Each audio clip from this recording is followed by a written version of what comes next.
கார்த்திக் ரேவதி சீரியல்லேருந்து ஒரு குட்டி ப்ரோமோ வந்திருக்குது. என்ன நடக்க போகுதுன்னு பார்க்கலாம். வாங்க வீடியோக்குள்ளே போகலாம். சாமுண்டேஸ்வரி ரெஜிஸ்டர் ஆஃபீஸர்கிட்ட சீக்கிரமாக இந்த கல்யாணத்தை நடத்தி கொடுங்க சார்னு கேட்குறாங்க.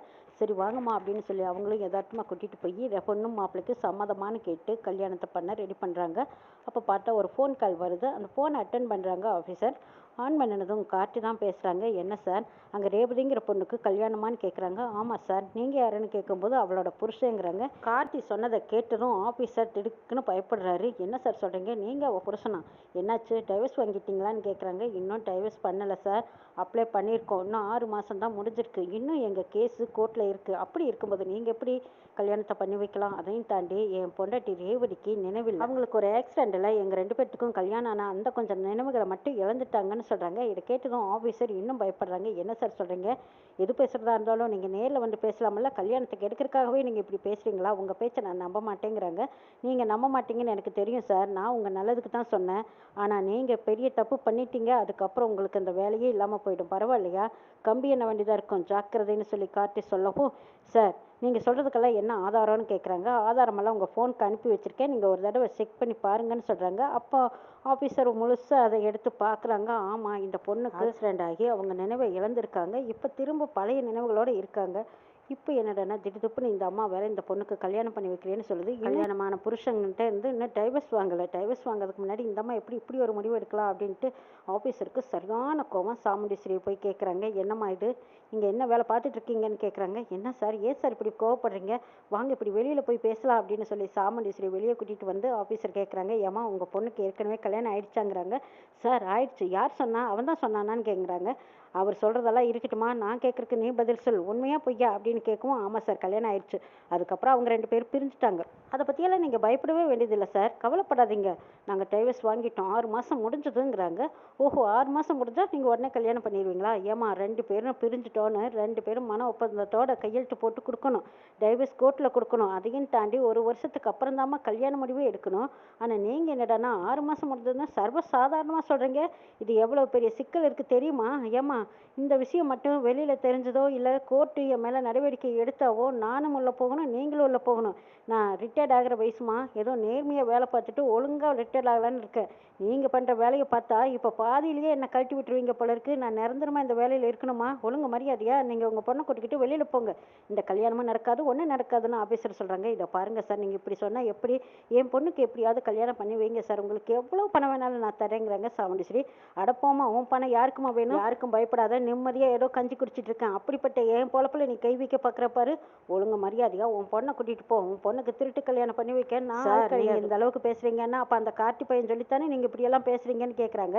ஏதோ அவர் நல்ல மனுஷன் நாகரிகமாக சொன்னார், இதுவே வேற யாராலுமா இருந்தால் ஆக்ஷனில் இறங்கியிருப்பாங்க. அடுத்தது நான் கம்பி எண்ணிக்கிட்டு இருப்பேம்மா, அவரை நேரில் பார்த்தேன்னா நான் அவரைத்தமாக பாராட்டணும், அவரோட பேச்சு நாணயமா தரமாக இருந்துச்சு. ஆனால் இந்த மாதிரி ஒரு கேவலமான வேலையை பார்க்க அவர் வரல பாருங்க அப்படின்னு சொல்லிட்டு திட்டிகிட்டு இருக்காங்க. அப்போ சாமுண்டேஸ்வரி, இது எல்லாத்துக்கும் காரணம் அவன் தானே. ஏன் சார், அவன் சொன்னதை வச்சு தானே நீங்கள் என் பொண்ணு கல்யாணத்தை நடத்த மாட்டேன்னு சொல்கிறீங்க? நான் அப்போவே சொன்னால சூரியகலா, அவன் எப்பேற்பட்ட அயோக்கியன்னு நான் உங்ககிட்ட சொன்னனால இப்போ தெரிஞ்சுக்கிட்டியாங்கிறாங்க. ஐயோ அத்தை, ஆமாம் அத்தை, அவள் பின்னாடி இருந்துக்கிட்டு எவ்வளோ பெரிய சதி பண்ணியிருக்கான் பாருங்கங்கிறாங்க சூரியகலா.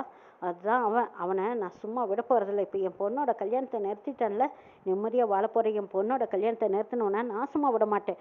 கம்பெனிலேயே போய் அவனை எல்லாரும் முன்னாடியும் கூப்பிட்டு வச்சு அசிங்கப்படுத்த போகிறேன்னு சொல்லிட்டு சாமுண்டேஸ்வரி நேராக நம்ம கார்த்தியோட கம்பெனிக்கு போகிறாங்க.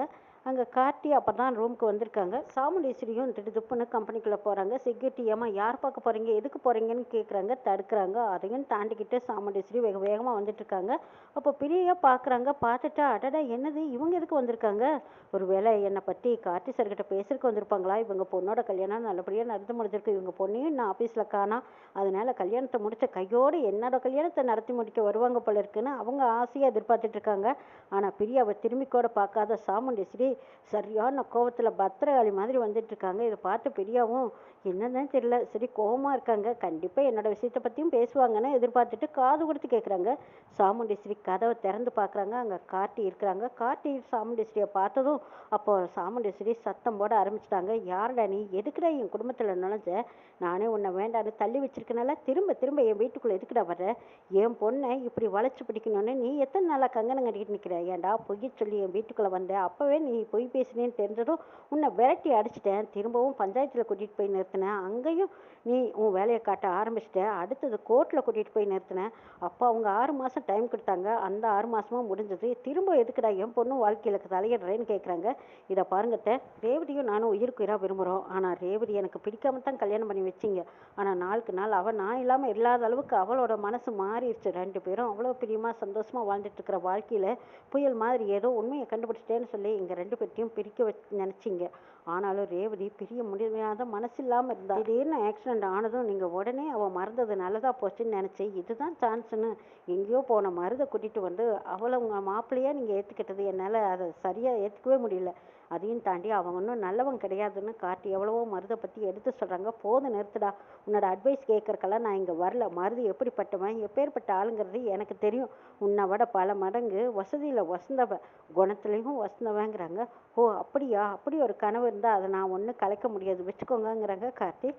டேய் அதெல்லாம் இருக்கட்டும், மரியாதையாக நீ இந்த ஊரை விட்டு போயிடு, என் பொண்ணு கண்ணில் பற்றாதேங்கிறாங்க. என்னங்க நீங்கள், நான் தான் ஊரை விட்டு போகணுமா என்ன? உங்கள் பொண்ணுக்கு விருப்பம் இருந்தால் நீங்கள் என்னோட வாழ வைக்கலாம். அப்படி ஒரு வேலை விருப்பம் இல்லை அப்படின்னாவோ, இல்லை நீங்கள் சொல்லி கொடுத்ததை கேட்டுக்கிட்டு என் கூட வாழ விருப்பம் இல்லைனாவோ உங்கள் பொண்ணு நீங்களே வச்சுக்கலாம், தாராளமாக வச்சுக்கோங்கங்கிறாங்க கார்த்தி. இவங்ககிட்ட எப்படி பேசினாலும் மடக்கி பிடிச்சிடுறானேன்னு நினச்ச சாமுண்டேஸ்வரி, இதை பாருடா, இதுக்கப்புறமா நான் சொல்லிட்டு இருக்க மாட்டேன். நீ உனைவெல்லாம் நான் சும்மா விட போகிறதா இல்லைங்கிறாங்க.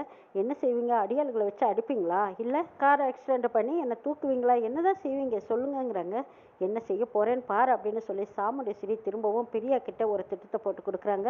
பிரியாவும் கார்த்திவே முடிக்கிறதுக்காகவே ஏதோ ஒரு வழியில் போய்கிட்டு இருக்காங்க. இந்த பக்கம் பார்த்தா சூரியகலாவும் மருதும் இந்த கல்யாணம் நின்று போச்சு. நாம் நினச்ச மாதிரி இந்த கல்யாணம் மட்டும் நல்லபடியாக நடந்திருந்தா ரேவதியை கல்யாணம் பண்ணிக்கிட்ட கையோடவே சீர் செனத்தேனி ஏகப்பட்ட சொத்தை சுருட்டிக்கிட்டு போயிருக்கலாம். அதுக்கெல்லாம் வழி இல்லாமல் போச்சு.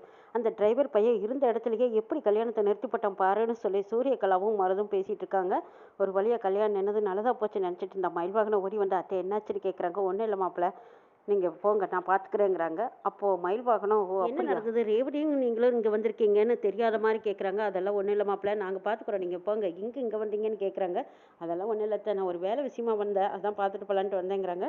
சாமுண்டேஸ்வரி சூரியகலா கிட்ட தன்னோட ஆத்திரத்தையும் கோவத்தையும் காட்டுறாங்க. எல்லாத்துக்கும் காரணம் அந்த டிரைவர் பையன் தானே. அவன் இப்போ ஆஃபீஸில் தானே இருப்பான். இருக்கட்டும், ஆஃபீஸில் எல்லோரும் முன்னாடியும் வச்சு அவனையும் அவமானப்படுத்தி பேசிட்டு வரேன்ட்டு சாமுண்டேஸ்வரி நேராக ஆஃபீஸ்க்கு போகிறாங்க. ஆஃபீஸில் பிரியா சாமுண்டேஸ்வரியை பார்க்குறாங்க. ஐயோ மேடம் வந்துட்டாங்க, அநேகமாக என்னை பற்றி தான் பேசுறதுக்கு வந்திருப்பாங்க போல இருக்குது. எப்படியோ அவங்க பொண்ணோட கல்யாணத்தை நல்லபடியாக நடத்தி முடிச்சிட்டாங்க போல இருக்குது. இனி என்னை பற்றி கார்த்தி சார்கிட்ட பேசும்போது கார்த்தி சார் என்ன சொல்லுவாரோ தெரியலையா அப்படின்னு பிரியா சாமுண்டேஸ்வரியை பார்த்ததுமே வழிய ஆரம்பிச்சிட்டாங்க. ஆனால் சாமுண்டேஸ்வரி அப்படி நெருப்பாக வேகமாக போய்கிட்டு இருக்காங்க. கதவை திறந்ததும் உள்ள கார்த்தி தான் நிற்கிறாங்க. கார்த்தியை பார்த்ததும் வந்ததே கோவம் சாமுண்டேஸ்வரிக்கு. ஏன்டா போய் பேசினேன், உனக்கெல்லாம் கொஞ்சம் கூட அறிவே இல்லையா? உனக்கெல்லாம் வெக்கமான சூடு சொன்ன எதுவுமே கிடையாதா? ஆமாம், என் பொண்ணுக்கு நான் கல்யாணம் பண்ணி வைக்கிறேன், உனக்கு என்னடா வந்துச்சு? நீ என் வீட்டு பக்கமே வராத, என் பொண்ணை நினைக்காதுன்னு சொல்லியிருந்தா. அப்படி இருந்து என் பொண்ணு இதே கம்பெனியில் வேலை பார்க்குறான்னு தெரிஞ்சிருந்து நீ இந்த கம்பெனியில் எம்டியா இருக்கியான்னு கேட்குறாங்க. என்னங்க யார் தப்பு செஞ்சது, யார்கிட்ட வந்து பேசிகிட்டு இருக்கீங்க? என் பொண்டாட்டி ரேவதிக்கு நீங்கள் எப்படி இன்னொரு கல்யாணம் பண்ணி வைக்கலாம் அப்படின்னு கார்த்தி எல்லாரும் முன்னாடியும் படக்குன்னு ஒரு கேள்வியை கேட்டுடுறாங்க. அங்கே பிரியா காதுக்கு மறுக்கண்டு எட்டுது. என்னது இவர் பொண்டாட்டியா? ஐயோ இவர் கல்யாணமானவரா? இந்தம்மா அப்புறம் எதுக்கு எனக்கு அவருக்கும் கல்யாணம் பண்ணி வைக்கிறேன்னு சொல்லிச்சு. ஐயோ இதில் ஏமாந்துட்டுமா அப்படின்னு பெரிய ஒரு பக்கம் சாமுண்டேஸ்வரியை பார்த்துட்டு நிற்கிறாங்க. சாமுண்டேஸ்வரி இதுக்கப்புறமும் இனிமேல் ரேவதி இந்த பக்கம் கூட எட்டி பார்க்க மாட்டா. இனிமேல் ரேவதியை நீ மறக்கணும். ரேவதிக்கு நான் வேறொரு கல்யாணம் பண்ணி வச்சு அவள் வாழ்க்கையை சந்தோஷமாக வாழ வைக்கணும்னு ஆசைப்பட்றேன். அப்படி இருக்கும்போது நீ எதுக்குடா என் பொண்ணு வாழ்க்கையில் தலையிடுற அப்படின்னு சொல்லி வீட்டுக்கு போகிறாங்க. வீட்டுக்கு போனாலும் அங்கே ராஜராஜன் வரட்டுன்னு காத்துட்டு இருக்காங்க. ராஜராஜன் சாமுண்டேஸ்வரியை பார்த்ததும் ஈஸ்வரி கொஞ்சம் அங்கேயே இல்லை அப்படிங்கிறாங்க. என்ன உங்களுக்கு குளிர் விட்டு போச்சா? ஏன் இவ்வளோ அதிகாரமாக பேசுகிறீங்கன்னு கேட்குறாங்க. அதிகாரமாக பேசுகிறேன்னா ஏண்டி பொண்ணோட வாழ்க்கையில் மண்ணள்ளி போட பார்த்தீங்க, நீ எல்லாம் ஒரு பொம்பளையா? நீ எல்லாம் ஒரு பெத்த தாயா? உன்ன மாதிரி ஒரு பொம்பளையை நான் இது வரைக்கும் பார்த்ததே இல்லை. கார்த்தி மாப்பிள்ளை எப்பேற்பட்ட மாப்பிள்ளை, அவர் இந்த குடும்பத்துக்காக எத்தனை நல்லது செஞ்சுருக்காரு. அப்படிப்பட்ட மாப்பிள்ளையை தள்ளி வச்சு போட்டு எங்கேருந்தோ வந்தவனை கூட்டிகிட்டு வந்து இந்த வீட்டுக்குள்ளே நடுவில் உட்கார வச்சது மட்டும் இல்லாமல் நம்ம பொண்ணுக்கு கல்யாணம் பண்ணி வைக்கணும்னு ரெஜிஸ்டர் ஆஃபீஸ் வரைக்கும் போயிருக்கேன். அதுவும் இந்த வீட்டில் நான் எதுக்கு இருக்கேன், என்கிட்ட கூட சொல்லாமல் போயிருக்கேன்னா அப்போ உனக்கு நாங்கள் யாருமே வேண்டான்னு நீ நினச்சி முடிவு பண்ணி தானே ரேவதியை கூட்டிகிட்டு போய் கல்யாணம் பண்ணி வைக்க பார்த்தேன். பெத்த அப்பனுக்கு ஒரு மரியாதை இல்லைனா இனிமேல் இந்த வீட்டில் உனக்கு எனக்கு என்ன வேலை? இனிமேல் இந்த வீட்டில் எனக்கு என்ன வேலை? நான் கிளம்புறேங்கிறாங்க. நீங்கள் போகிறதுனா போய்க்கோங்கங்கிறாங்க சாமுண்டேஸ்வரி.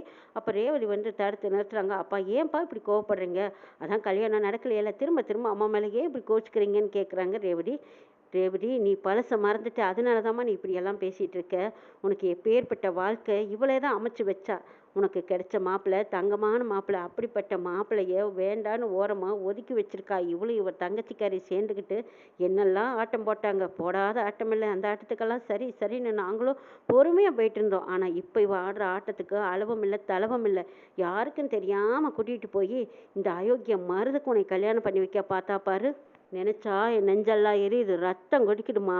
உன் வாழ்க்கையை பாழாக்கிடுவாளோன்னு நான் பயந்துட்டே இருந்தேன். அதே மாதிரி தான் ஏதோ நல்ல வேலை கார்த்தி மாப்பிள்ளைக்கு சந்தேகம் வந்ததுனால உன்னை காப்பாற்றினார். அப்படி இல்லைன்னா ரெஜிஸ்டர் ஆஃபீஸில் ரெஜிஸ்டர் பண்ணியிருப்பாங்க. கல்யாணம் நடந்து முடிஞ்சதுக்கப்புறம் உன் வாழ்க்கை ரெண்டும் கட்டான ஆயிருக்கும். நீ நினச்சி பாரு, டைவர்ஸே ஆகாமல் எப்படி இன்னொருத்தனை கல்யாணம் பண்ணிக்கிட்டான், அவங்களோடையும் சந்தோஷமாக வாழ முடியாமல் தள்ளி வச்ச மாப்பிள்ளையும் உன்னால் சேர்த்துக்க முடியாமல் நீ தவிர்த்து போயிருக்க ரேவதிங்கிறாங்க. அப்பா எனக்கு இந்த உண்மையெல்லாம் எதுவுமே தெரியாதுப்பா. எனக்கு கார்த்தியை கல்யாணம் பண்ணி வச்சேன்னு சொல்கிறீங்க. ஆனால் அவர் யார் என்னங்கிறத எனக்கு நீங்கள் சொல்லியிருக்கணுமில்ல. தாத்தா பாட்டி இவங்களோட பேரன் தான் இந்த கார்த்தியான்னு கேட்குறாங்க. அப்போ தான் உண்மை எல்லாமே புட்டு புட்டு உடச்சி வைக்கிறாங்க. ராஜராஜன் சொல்லிக்கிட்டே தழும்ப தழும்ப அழுகிறாரு. அப்பா அழுகாதீங்கப்பா, நான் இருக்கேன், கவலைப்படாதீங்க அப்படின்னு ரேவதி ஆறுதல் சொல்கிறாங்க.